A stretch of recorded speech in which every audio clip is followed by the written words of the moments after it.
warahmatullahi wabarakatuh. Bismillahirrahmanirrahim. Alhamdulillahirabbil alamin wassalatu wassalamu ala asyrofil mursalin sayyidina Maulana Muhammadin wa ala alihi washabihi ajmain. Amma ba'du. Ingkang sangat kita hormati guru kita bersama Kiai Haji Ulil Albab Arwani, wonten para habaib utamanipun Habib Zainal Abidin Al-Kaf, para umarok yang saya hormati, ada PLT Bupati Bapak Haji Hartopo, ada Bapak Kapolres dan Dim dan yang mewakilinya semua yang saya hormati. Meneruskan ngaji di Madinatul Ilmi di Habib Bidin, ini ngaji hiwalah, ini diligerkan. Harusnya ngajinya di Habib Bidin tapi diliger ke Sekda. Saya mau saja supaya kelihatan rukun antara Habib dan umarok. Karena kata Habib Bidin nggak apa-apa Gus gitu. Ya memang rukun gitu. Jadi ini nggak pencitraan ya, bukan pencitraan tapi memang rukun gitu. Seperti yang dikatakan Kiai Haji Ulil Albab tadi, atau yang biasa kita sapa Gus Bab, bahwa jihad itu dari kata jahada yujahidu mujahadatan. Kalau masdar mujarrodnya jahida, dan baca jahada jadi jahdan wa jihadan, itu maknanya serius menekuni sesuatu. Jadi tidak harus bentuknya perang. Tapi Islam juga jangan anti perang, karena andaikan Islam itu tidak punya konsep perang, itu juga kita bingung saat kita dijajah Belanda. Jadi sesuatu itu pasti akan ada momennya, ada pembenarnya. Disebut kalau dalam fikih muqtadul hal. Saya masih ingat beberapa cerita lesan. Dulu perang itu harusnya 7 November. Bung Tomo datang ke Mbah Hashim. Tapi kata Mbah Hashim jangan katanya. Kiai bagian nyeblokno pesawat urung teko. Walhasil nunggu Ki Abbas dari Buntet Pak Kapolres itu doanya spesial untuk menjatuhkan apa? Pesawat. Saya kebetulan banyak kenal sama cucu-cucu Ki Abbas Buntet. Tanggal 10 datang terus perang dimulai. Dan itu menjadi perang bersejarah karena jenderal dari Belanda ya, dari Inggris ya, itu sampai meninggal. Jadi siapa? Malabi ya. Jadi intinya Anda jangan berpikir bahwa negara ini didirikan hanya oleh umarok. Bahkan sebelum ada negara, yang sudah ada itu ulama. Dulu para wali songo sampai para kiai era kemerdekaan itu sudah membentuk satu komunitas. Di situ ada ketua pondok, ada bendahara, ada macam-macam. Sehingga kiailah yang bisa menggerakkan publik untuk melawan Belanda. Karena kiai ini juga yang memegang otoritas publik. Ketika seorang Mbah Hasyim Asy'ari memfatwakan jihad itu fardhu ain, maka semua orang berpikir harus jihad melawan kehadiran Belanda atau penjajah mana saja. Tapi itu satu sisi ya. Di sisi yang lain, bahasa Arab itu ada sisi uniknya. Kalau menamai penjajah itu musta'marin atau al-isti'mar. Isti'mar itu meramaikan dunia. Karena memang bangsa kita dulu itu ya aneh. Tapi nak sampean ngrasani teman-teman ya kualat itu mbah-mbah jenengan. Kita ini dulu memang ya agak aneh. Belanda itu sudah penjajah, tapi sama buyut-buyut kita dipanggil Doro. Bisa kamu bayangkan kiai saat itu untuk mengingatkan masyarakat pentingnya melawan Belanda. Wong manggil Belanda saja Doro tuan. Terus kemudian kita berfatwa melawan Doronya. Jadi benahi ilmunya saja wis sak penggawean kira-kira gitu. Jadi ngelola orang bodoh itu ya kangelan. Enggak dikelola itu bangsa kita, dikelola itu ya rodok goblok banget. Wong ngundang penjajah apa? Doro. Jadi itu PR besar. Tapi kiai itu punya seni untuk memberi penjelasan. Makanya di antara kelebihan ulama itu pasti warasatul anbiya itu di fatonah ada unsur kecerdasan. Cerdas itu seni mengelola pikiran manusia, itu namanya cerdas. Makanya saya berkali-kali kalau ngaji harusnya orang itu semuanya itu pengagum ilmu, jangan pengagum fakta, tapi pengagum ilmu. Ya saya berkali-kali mencontohkan, kalau Anda suami yang miskin, nggak punya uang, terus pulang dimarahin istri karena nggak punya uang atau kerja tidak sukses, harusnya kamu bangga. Anda juga kan yang berteori kalau suami nggak becus itu pasti dimarahin gitu. Nah, ketika menjadi fakta harusnya Anda syukur bahwa ilmu Anda itu benar gitu. Jadi pas istri marah, wah alhamdulillah ternyata teori saya ini benar itu. Ini lucu kan, teori Anda mengatakan demikian, tapi pas menjadi fakta Anda tidak siap. Nah, begitu juga menyangkut penjajah. Belanda itu sudah maju, Eropa sudah maju, Indonesia negara yang terbelakang. Di mana-mana terbelakang itu menjadi objek penjajahan. Di mana-mana yang terpelajar itu posisi menjajah. Sehingga ulama berpikir bahwa awal dari kemerdekaan adalah mengertikan yang tidak ngerti. Karena teori penjajahan pasti gitu, yang tahu menjajah yang tidak tahu, yang sudah modern menjajah yang belum modern dan seterusnya. Makanya awwalu hadzal din itu al ilmu. Makanya nomor satu itu ilmu, pengetahuan. Di sini pentingnya sampai Islam mewajibkan thalabul ilmi fardhatun ala kulli muslimin. Karena tadi bisa kamu bayangkan 350 tahun dijajah Belanda, kita manggil mereka itu doro atau tuan. Kayak apa? Susahnya menggerakkan masyarakat yang cara pandang masih demikian. Lah kiai-kiai pada berontak dibikinkan masjid di alun-alun, diberi otoritas beragama sehingga dikira Belanda ini baik. Padahal ini dulu ya niatnya menina bubukkan biar tidak ada pemberontakan. Walhasil singkat cerita kiai-kiai yang sudah di Mekah termasuk Mbah Hashim, beliau ketemu Muhammad Iqbal, ketemu beberapa ulama dunia, tahu bahayanya mustakmarin tadi. Terus akhirnya kiai-kiai kumpul-kumpul fatwa resolusi nopo jihad. Jadi ini mukaddimah sebagai pembenaran, sebagai setuju saya sama Kiai Haji Ulil Albab bahwa nomor satu itu jihad. Tapi jihad tadi pemaknanya harus utuh. Kalau kondisi perang ya perang, kalau kondisi stabil ya jihad untuk memajukan apa? Indonesia. Dan itu saya ulang lagi dimulai dari ilmu. Sebelum saya ngaji Minhajut Thalibin saya cerita ilmu itu apa? Ilmu itu sederhana, sesuatu yang mudah. Karena ilmu itu fitratallahi allati fataran nasa napa? Misalnya begini, saya orang miskin, nggak punya apa-apa. Sudah nggak punya apa-apa, nggak punya jabatan, terus keluarga yang nggak pati loyal, mungkin istri ada ngidolakan kita, bahkan anak kita sendiri juga nggak ngidolakan kita. Itu kan sial-sialnya orang, anak kita aja nggak pernah ngidolakan kita. Tapi untuk bahagia itu sebenarnya sederhana. Sederhananya begini, orang pinter itu ingin mempertahankan kehidupannya, terus pinter sampai berobat habis banyak ke Belanda, ke Jepang supaya mempertahankan nyawanya. Nah, si miskin ini kalau dia setiap makan, ya Allah, saya dengan makan ini mempertahankan nyawa saya. Sehingga makan itu satu kajian ilmiah bahwa ini luar biasa. Bahwa orang punya Alphard, punya uang 1 miliar, itu tidak mempertahankan sesuatu yang pokok, yaitu nyawa. Orang tidak punya Alphard itu hidup, nggak punya uang 1 miliar hidup. Tapi kalau nggak punya nasi 1 piring, nggak punya air 1 gelas bisa mati. Artinya apa? Orang miskin itu yusyarikul aghniya, sama dengan orang-orang kaya dalam hal kepemilikan hal-hal yang pokok. Tapi kadang-kadang orang miskin itu ya nyon sewu agak belagu, sudah miskin ingin punya Alphard, sudah miskin ingin punya uang, ya dia tersiksa. Harusnya cara berpikir nggak punya Alphard tuh masih hidup, nggak punya uang 1 miliar masih hidup. Yang punya Alphard hidupnya juga pakai nasi 1 piring, yang punya uang 1 miliar juga pakai nasi. Ya kalau itu kan sama, saya punya. Kalau gitu kan bisa miskin rasa kaya itu. Itu memang harus dilatih. Nah, kalau orang kaya kan rumahnya banyak di mana-mana. Memangnya kalau rumahnya banyak di mana-mana terus tidur di sini 1 jam, di rumah itu 1 jam, malah nggak bisa tidur kan? Tetap aja yang dipakai 1 kamar. Itu gunanya apa punya rumah banyak? Setidaknya zaman miskin itu dia berpikir gunanya apa punya rumah banyak yang dipakai ya hanya 1. Meskipun suatu saat kalau dia kaya juga berpikirnya agak rubah. Ya penting punya rumah banyak biar kemana-mana punya rumah, nggak apa-apa. Tapi sementara masih miskin jangan berpikir seperti itu. Nah yang menjadi miskin kacau kan sudah miskin berpikirnya gaya orang kaya, itu kecelakaan itu. Lah itu ilmu, maksud saya itu ilmu. Sehingga dulu Nabi ngajari orang miskin itu sederhana. Ketemu orang miskin sama Nabi diajarkan. Nabi diantara ajarannya begini. Ada seseorang man asbaha, orang yang setiap harinya mu'afan fi jasadi, dia sehat, aminan fi sirbi, negara dalam keadaan aman, tidak dalam ancaman. Indahu qutu yaumi, dia hari itu punya makan. Faka'an nama khizat lahu dunya bihadzafiriha, berarti dia sudah punya dunia dan isinya. Karena polanya sama.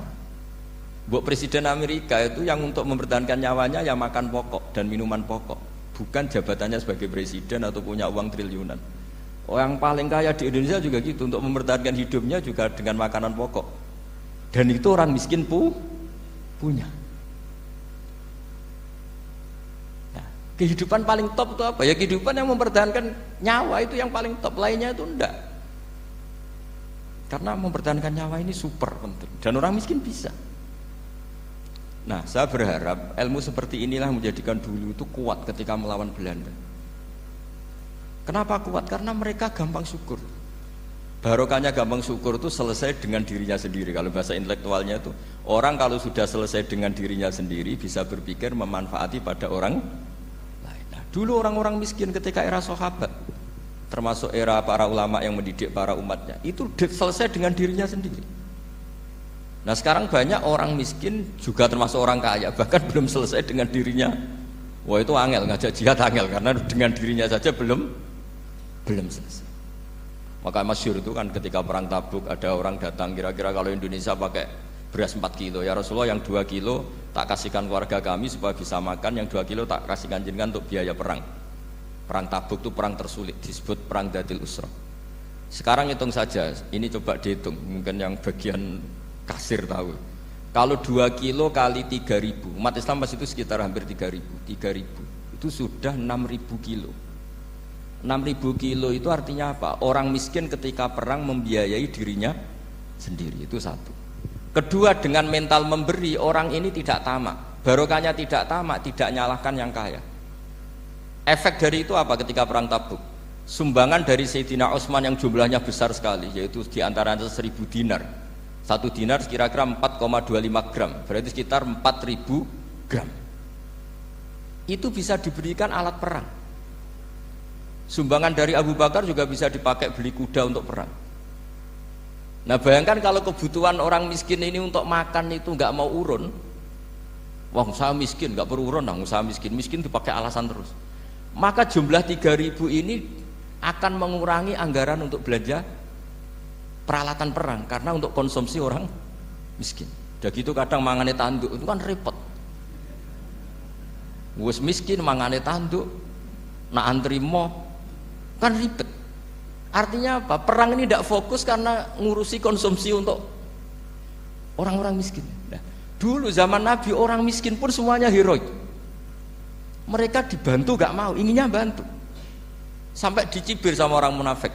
Apa gunanya sedekah 2 kilo? Wong perang ini perang besar antar negara. Pas itu mau perang melawan Romawi. Sampai orang munafik bilang alladzina almizuna almuttawwiina minal mu'minina fis sadaqati walladzina la yajiduna illa juhdahum faskharuna minhum. Orang-orang munafik digambarkan Allah orang-orang yang mencibir sedekah kecil. Wong untuk perang besar kok sedekahnya hanya 2 kilo. Tapi yang mahal bukan 2 kilonya. Kalau ada 1 juta orang miskin menyumbang negara 20.000, itu artinya apa? Kita punya rakyat yang inginnya hubungannya dengan negara memberi. Tapi coba kalau kita 2 juta rakyat yang inginnya dari negara mendapat, pegawainya demo ya. Nah ini ajarannya Nabi yang luar biasa. Dulu Nabi itu bisa mendidik orang miskin pun bermental memberi. Nah barokahnya bermental memberi ini mereka selesai dengan dirinya sendiri. Coba kalau mereka tidak bawa makanan sendiri ketika perang, mungkin kuda yang untuk perang, terus mereka berpikir, bu ini saja disembelih supaya kita bisa makan. Ribet kan? Ngapain beli senjata yang mutakhir, makan saja nggak bisa. Tapi barokahnya mereka urun sendiri, mereka selesai dengan dirinya sendiri. Ini hebatnya didikan Rasulullah Shallallahu Alaihi Wasallam. Lalu dulu Mbah Hasyim dan kawan-kawan itu berhasil mendidik seperti itu. Santri yang miskin-miskin itu kalau ngaturi kiai duweni telo itu kayak no telo. Duwene wi ya dikekno wi. Sehingga kiai sing wis mapan-mapan, misalnya kados kula wonten kan mun setengah mapan. Ya akhirnya ya iso mangan wi. Jebule wi ku ya enak gitu. Santri ya seneng mergo kiai ini seneng pancen wis suwi mangan pizza misalnya. Lah tapi nek sing melarat terus aku melarat kiai tak kei wi mosok doyan. Wis melarat medhit di alasan kan ribet kan. Ini yang perlu dihilangkan. Medhit kok berargumentasi. Tapi yang mahal itu bukan winya, mental memberi. Orang itu kalau mentalnya memberi itu berarti selesai dengan dirinya. Tapi kalau tidak bermental memberi pasti tamak. Dan tamak itu mesti menghakimi orang lain. Maka dalam kitab hikam diterangkan penyakit terberat itu tamak. Kenapa? Karena orang pikir itu tidak ada kata-kata kitab hikam, bukan kata saya. Yang ada itu tamak. Misalnya gini, saya kenal PLT Bupati Kudus. Tidak pernah saya bilang beliau kikir. Tapi sekali saya pernah ngajukan proposal tidak kesampaian. Wah, beliau medit. Jadi saya menvonis medit itu sebetulnya ya karena punya keinginan tidak kesampaian. Coba kalau ndak, bom medit orang serap penting. Misalnya anak-anak muda sama orang-orang cantik di Jakarta, pernah nggak kamu bilang itu sombong? Ndak kan? Setelah kamu bilang, Mbak aku ingin kenalan mbak sampean, terus dia agak mau, baru kamu bilang sombong karena keinginan kamu ndak. Nah, bayangkan kalau orang bermental tomak, kayak apa bangsa ini? Nah, sahabat itu dididik oleh Nabi, tomak itu selesai karena keinginan mereka memberi. Sehingga Indonesia bisa merdeka begini itu barokahnya didikan ulama, semuanya ingin memberi. Dulu belum ada negara, tentara-tentara kemerdekaan kalau di kampung-kampung itu ya dibiayai donatur-donatur. Termasuk bahasa saya, buyut saya dulu. Itu berapa ton aja beras untuk pasukan Hizbullah, pasukan TNI. Di Aceh ada Daud berih, ada yang baca berueh. Jadi baca aja kayak kira asap ada yang berih, ada berueh, saya juga gak tahu. Orang Aceh kalau baca berih nyumbang berapa emas untuk kemerdekaan Indonesia. Yang Kesultanan Jogja Legowo, Jogja tidak lagi negara tapi diberikan bagian dari Indonesia dan seterusnya. Nah, jadi semua ini barokahnya didikan Rasulullah SAW yang diteruskan para ulamanya bahwa nomor satu didik masyarakat itu bermental memberi. Dengan bermental memberi apapun kecilnya ini selesai dengan dirinya sendiri. Itu kalau sampean nggak punya mental memberi, nanti pulang dari Pemda, sok acara ini kabupaten berkata ini tok ribet itu. Awas itu, bar ngaji langsung lali berarti sampean. Sudah kalau nggak urun ini sudah luar biasa, nggak urun untuk berkat itu sudah luar biasa. Jadi itu yang makanya Nabi itu Quran dimulai wa mimma razaqnahum apa? Yunfikun. Quran mengajarkan bermental memberi, yunfikun. Nabi berkali-kali ngulang al yadul ulya khairum al yadis sufla. Dan memberi itu tidak harus nunggu kaya. Gambarannya Quran tentang orang baik itu gimana? Alladzina yunfikuna fis sarra wadharra. Bukan fis sarra saja, ketika wadharra juga. Saya pernah guyon sama orang kaya di Jakarta. Dia uangnya miliaran, mungkin malah triliunan. Guyon sama saya, Gus saya ini sudah sekian bangun masjid di mana-mana. Saya ini berarti hebat. Enggak kata saya. Enggak ada masjid agama tetap jalan kata. Karena di kampung-kampung sudah banyak masjid kata. Masih keren tukang becak kata. Kok bisa Gus? Sampai nyumbang masjid 1 miliar, itu masjid apa kata saya? Ya masjid-masjid besar. Nah itu paling dipakai kubah atau menara atau apalah yang tidak mendesak. Tapi kalau orang miskin, ngutangi orang miskin itu kalau nggak utang hari itu nggak makan. Kan nggak mungkin tukang becak ke utang ada bank atau orang kaya raya kan kenal saja enggak. Mesti orang miskin utangnya sama orang miskin. Saya kalau orang kaya utang Habibidin mesti mau beli Innova karena level orang elit, jadi utangnya itu beli Innova, aksesoris Innova seri terbaru. Tapi kalau orang miskin sama orang miskin utangnya itu beras untuk nyawa ya.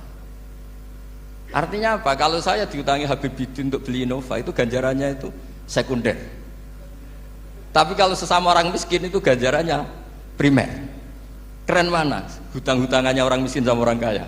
Satu menyelamatkan nyawa, satu menyelamatkan citra. Dia baru sadar, ternyata orang miskin lebih hebat ketimbang saya, lebih hebat, tapi tidak usah ditiru kata saya.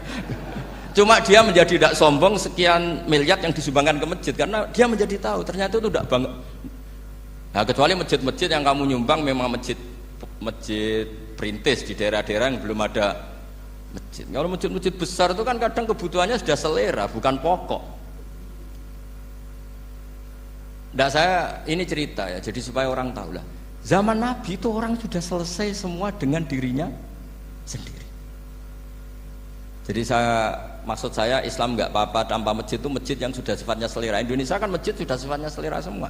Yang dikatakan masjid pokok kan yang dipakai sholat bisa, dipakai alat sesuci bisa. Tapi kalau sudah selera ya pondasinya harus begini, lampunya harus dari kristal, terus kubahnya itu sudah selera. Nah rata-rata sumbangan yang miliatan itu kan sudah ke selera. Sementara orang miskin utang-utangan sama orang miskin untuk menyelamatkan apa coba? nyawa.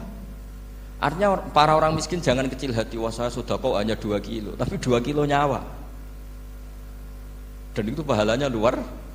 Nah ini ilmu asal saja. Nah kiai itu berhasil seperti itu sehingga orang-orang miskin dulu tuh ngurmat tentara itu ya nganggo wi, nganggo telo, bahkan ada yang pakai apa itu Pak Hartopo itu pisang itu, arasnya pisang itu, bronggolnya pisang sudah dipakai saja Pak tentara.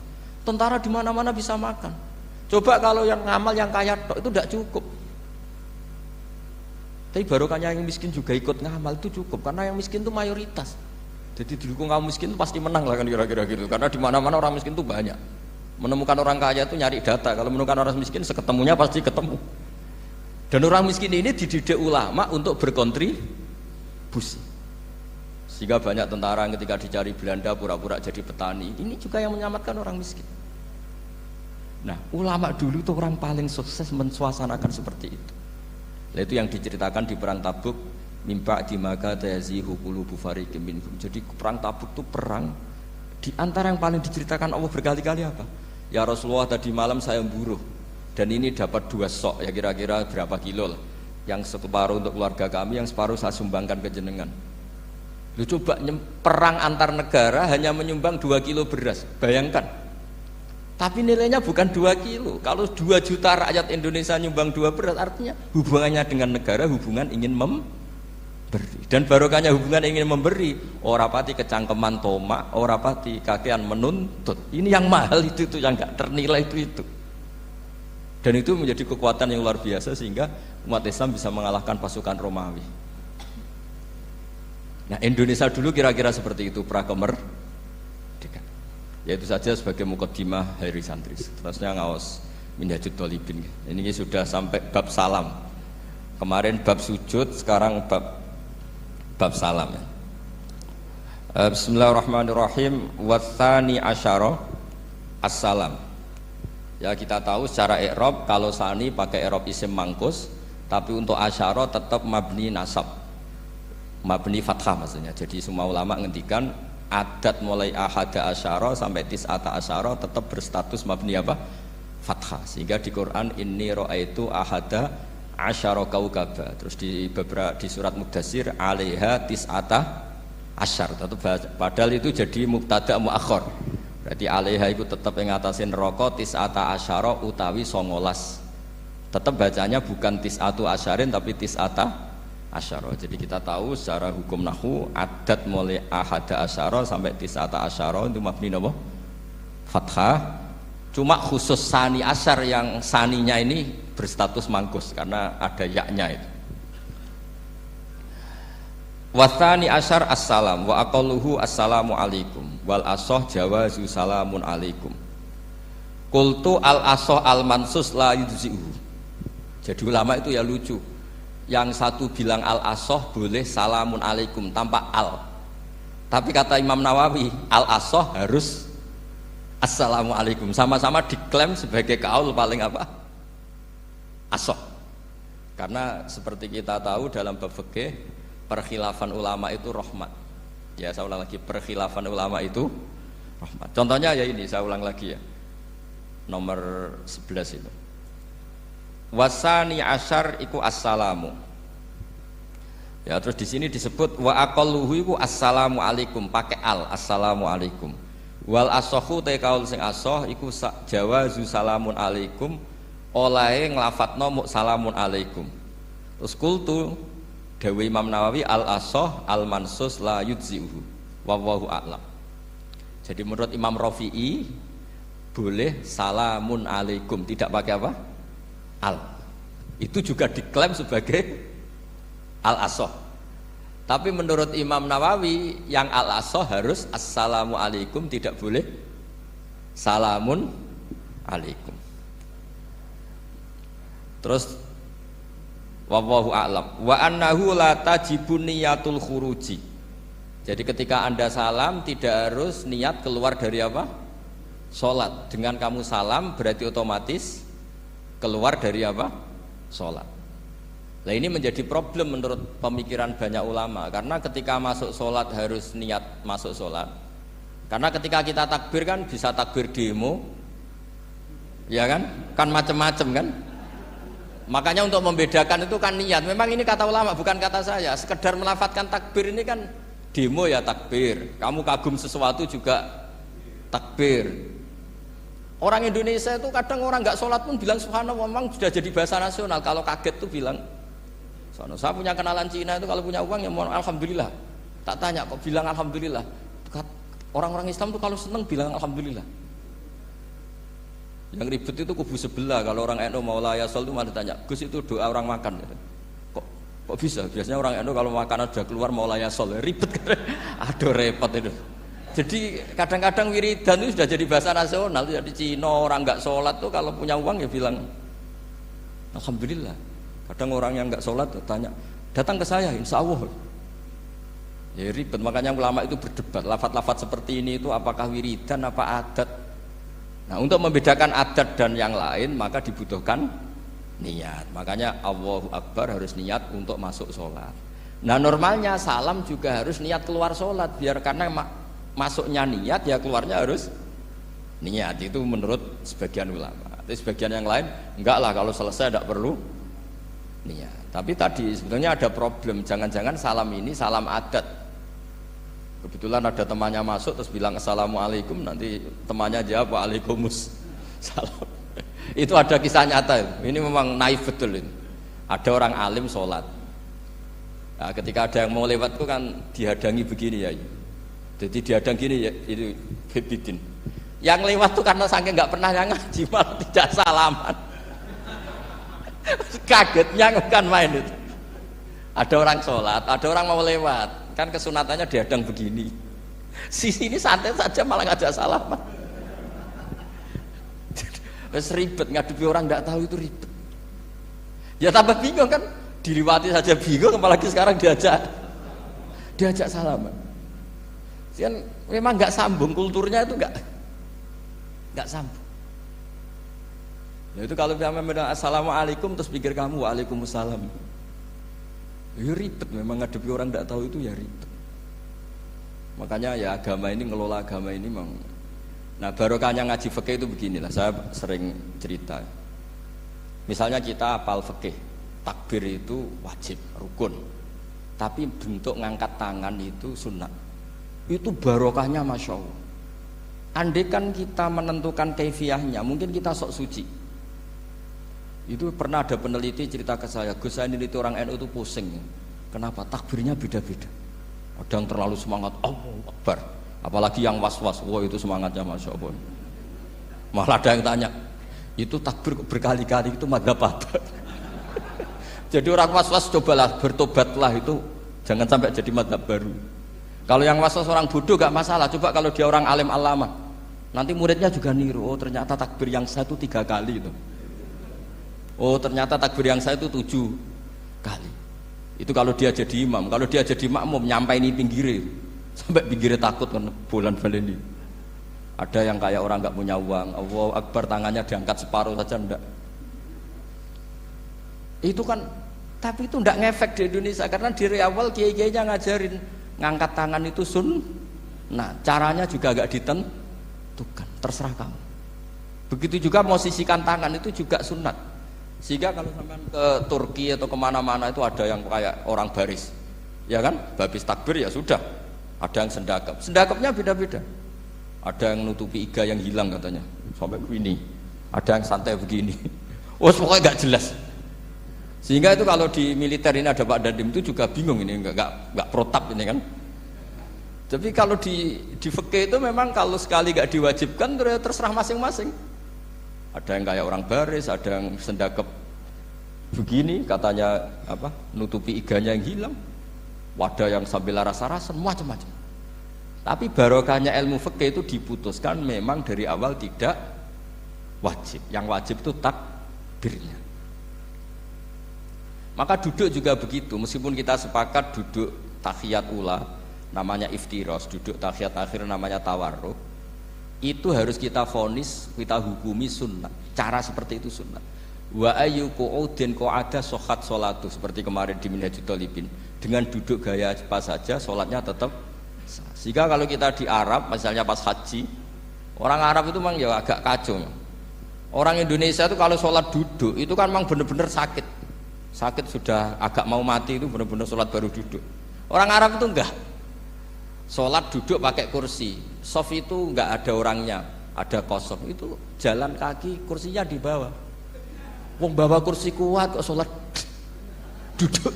Kalau orang Jawa kan, saya juga iskal, orangnya kalau bawa kursi kuat dipindah-pindah tapi kok sholatnya. Kalau orang Jawa agak kebayang, kalau sholat duduk emang bener-bener sakit. Terus saya pernah ditanya lagi sama orang, Gus di Mekah itu kok banyak orang bawa HP, terus kalau ditelepon diangkat soli, itu mazhab apa? Mazhab geblek kata saya.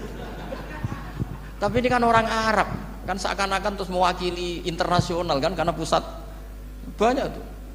Ditelepon digoleki telepone wong sae wakeh golek ini tok wis kangelan ya. Warang ketemu soli patene. Nah, kita akan diajarin di kiai Indonesia kalau itu membatalkan apa? Sholat. Jadi ribet. Nah, barokahnya kitab-kitab seperti ini, meskipun kita di Indonesia itu mengikuti panduan yang diarahkan atau yang dibagukan oleh ulama-ulama dulu. Nah, Indonesia itu makanya berkah. Saya sering ketemu ulama Mekah itu kalau muji haji Indonesia luar biasa. Bukan sekedar sopannya. Memang cara hajinya itu nyari kaul yang disepakati itu sah. Karena memang dilatih KBIH, dilatih Kemenang, masih dilatih kiai setempat. Meskipun niatnya ya kadang tidak baik. Saya pernah tak tanya, kenapa kamu latihan haji sebegitu? Kalau sholat kok enggak? Sholat gak sah, gak apa-apa, Gus gak bayar, ini kaji. Oh ternyata dia itu sholat bedino ratau kursus baik kulol. Bareng apa kaji oleh takok tenan, tak takok. Oh sholat kira tahu takok, nak kaji kok takok. Nak sholat rasa gak iman, Gus gak bayar, ini haji. Wah, sebenarnya kayak kurang ajar kata saya. Jadi ternyata sekarang terkuak. Kenapa orang-orang awam tuh kalau kaji kok semangat belajar? Semangatnya sama dengan sholat apa di bawah haji jauh sholat itu? Berpuluh-puluh tahun sholat tuh dengan gaya yang nggak ada perkembangan. Tapi haji pisan langsung keren. Ternyata karena bayar ya. Apa perlu ditiru? Sholat harus bayar supaya ini supaya. Ya itu alasannya itu. Nak haji rasa berat Gus, apa? Bayar Gus. Nak sholat rasa nggak bayar wae maksudnya. Padahal kalau kita ngikuti as-sholat imaduddin, sholat dengan haji itu afdal mana? Afdal sholat, harusnya lebih serius belajar sholat ketimbang belajar haji. Tapi setahu saya nggak ada kan KBIS itu, kelompok bimbingan ibadah sholat. Jadi ini kritikan saya, semoga didengar ya. Cobalah. Padahal riyen Raden Asnawi di Karang pesolatan, supaya orang tuh sholatnya benar ya, sholatnya benar.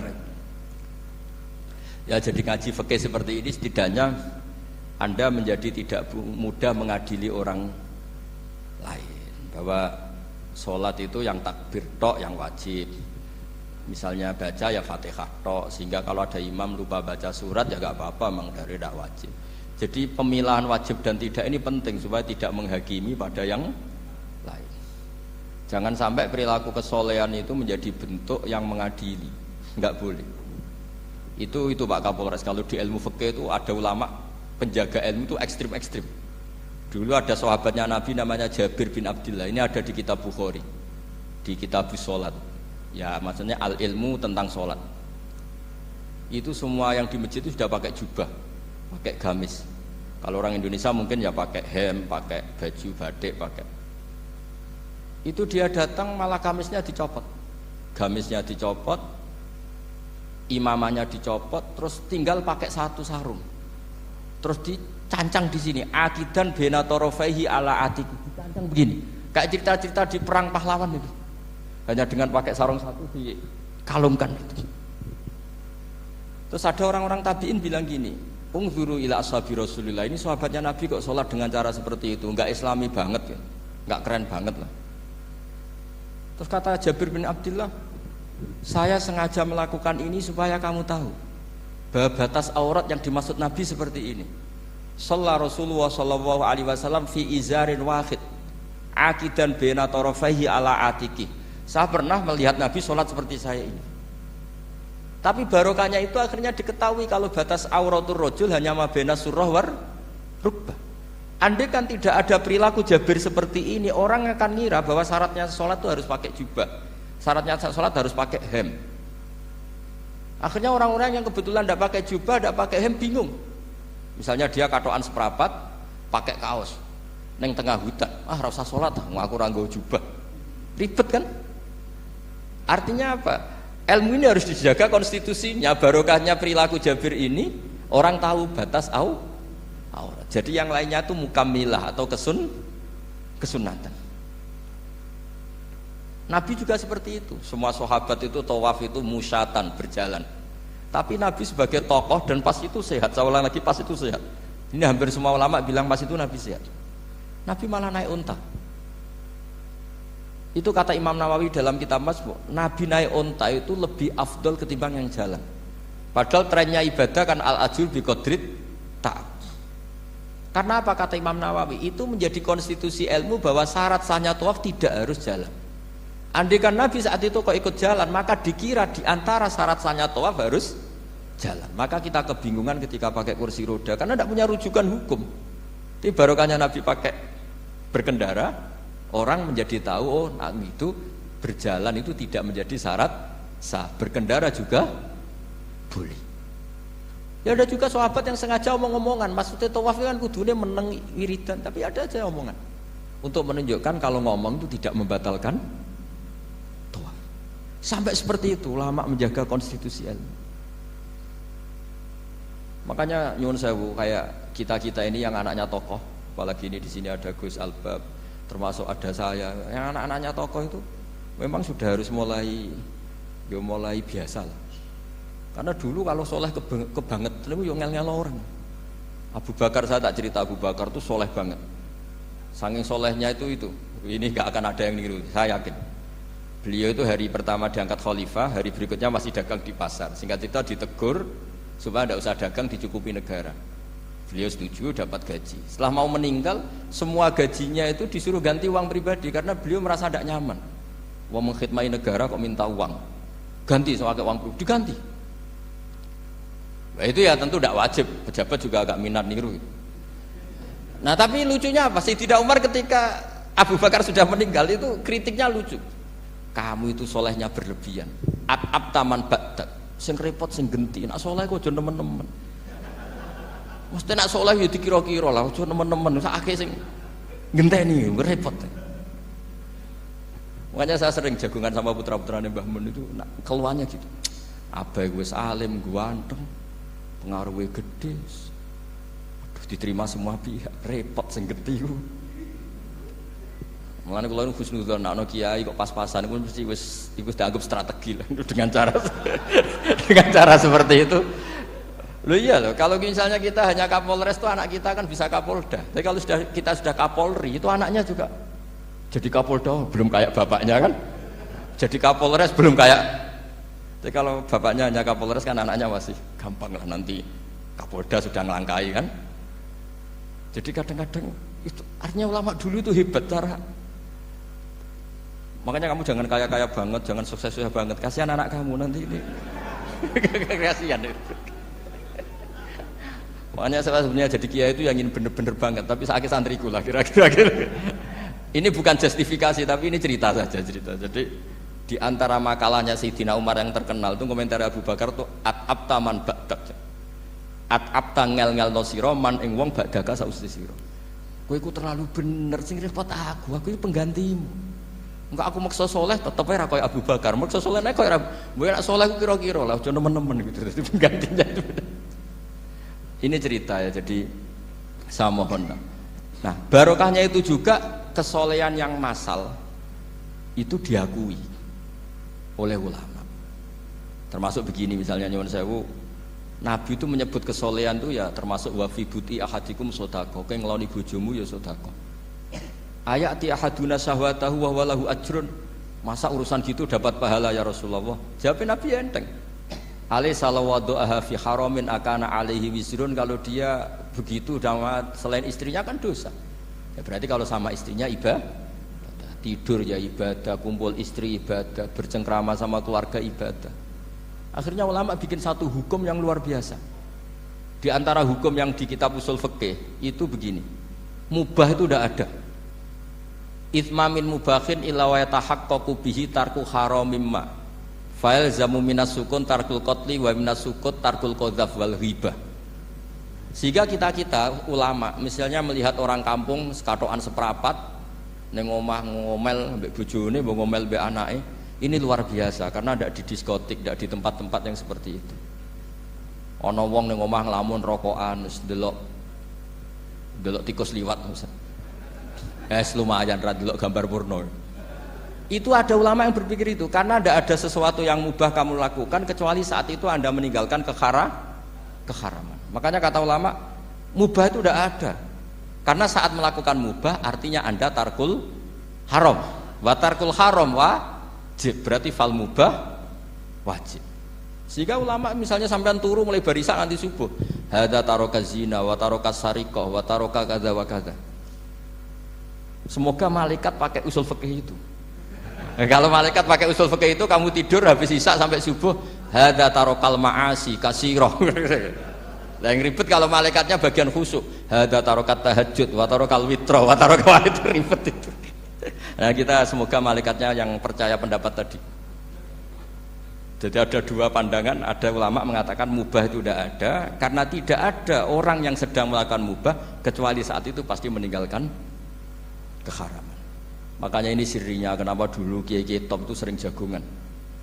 Orang tahu semua lah, Mbah Zubair sering jagungan, dulu Mbah Tur ya sering jagungan di depan masjid Menoro. Karena ingin mensuasanakan bahwa untuk menikmati hidup itu tidak harus dengan keharaman. Jagungan mbek konco ya seneng, gejul-gejulkan mbek konco ya seneng. Ini anggap saja perlawanan terhadap supaya tidak nikmati maksiat. Wa qutbu hadaddin al-istidzad bil mubahat kata Imam Ghazali. Inti beragama ini adalah nikmati sesuatu yang dihalalkan oleh Allah Subhanahu. Coba ketika orang lain bisa nikmat kalau harus ke tempat-tempat maksiat, kamu cukup nikmat ketemu konco gejol-gejolokan zaman mondok podo melarate, terus diterusno saiki yo jek melarat atau cocokan melarat itu kan keren loh, keren. Sisi tok diusir mertuane, sisi tok diusir ipene terus cocokan. Ndak kowe piye Kang, gak apa-apa sabar kabeh kodok-kodar wae yo Kang. Wah itu ibadah yang luar biasa. Mergo ridho sama kodok. Agar dia tidak perlu cari nyuwun sewu hiburan yang maksiat. Nah, saya berharap ulama-ulama Indonesia itu mengikuti jejak ulama dulu. Ulama dulu itu kalau ibadah itu ya seperti itu. Jadi jangan hanya melihat ini semalaman kok tidur, tidak witir, tidak tahajud. Oke, dia memang nggak afdol, nggak sempurna lah, macam kiai pas-pasan naik kan. Tapi ya jangan lihat tarokal witro wa tarokat tahajud, tapi kamu juga harus lihat tarokal dahab ila nikla batarokat zahab ila mahalil mak. Siap yo sekali-kali muji orang susahnya apa sih? Suudzon itu dikurangi lah, sekali-kali muji orang lah. Jadi kalau ada orang tidur hadza tarokal maasi, alhamdulillah. Meskipun ya rada damu-amu sithik tarokal maasi wa tarokat taat.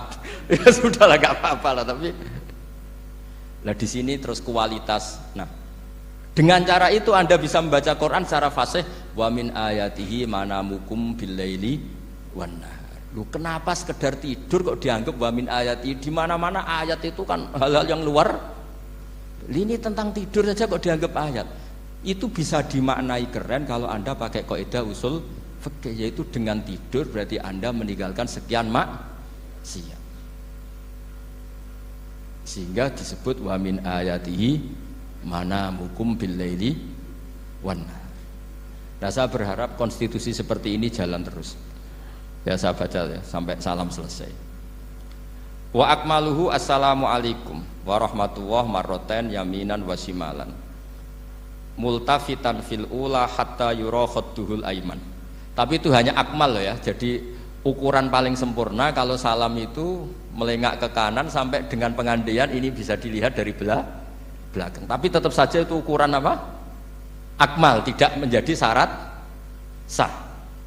Jadi ya sampai melengak gini sampai kira-kira terlihat dari apa? Belakang. Tapi ukuran itu tetap akmal hatta yura khadduhul aiman. Wa fisaniyah saat terusé alisar terus nawian assalam alaman an yamini wa yasari minal malaikati dia meniatkan salam itu kepada orang-orang di sisi kanannya, mulai malaikat dan manusia dan jin. Wayan wil imamu assalama alal muqtadin wahum arrodda aleh wahum yanwauna napa arrodda aleh.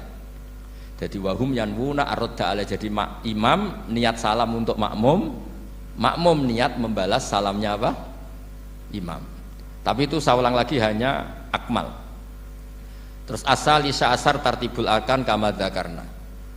Jadi pentingnya, jadi jangan kira terus ngaji kalau wasunanuhu wa akmaluhu tidak penting, itu penting sekali. Barokahnya status akmal dan sunnah ini kita tidak mudah menvonis orang lain karena kita tahu ibadah itu hanya berstatus sunnah. Coba kalau nggak ada ketentuan itu, kita akan mudah menyalahkan orang. Salam kok orang melengak blas itu sholatnya sah atau ora? Padahal dari awal melengak itu statusnya hanya sunnah. Kemudian untuk penutup supaya ini clear ya, saya pernah baca di Syarah Bukhari yaitu Fathul Bari, Nabi itu kalau setelah salam itu mukbilan biwajihi alal hadirin. Jadi Nabi langsung menghadap ke timur, andikan Indonesia menghadap langsung ke timur. Tapi uniknya para syurahul Bukhari itu menganggap itu tidak satu sunnah yang tidak jadi satu sunnah yang permanen.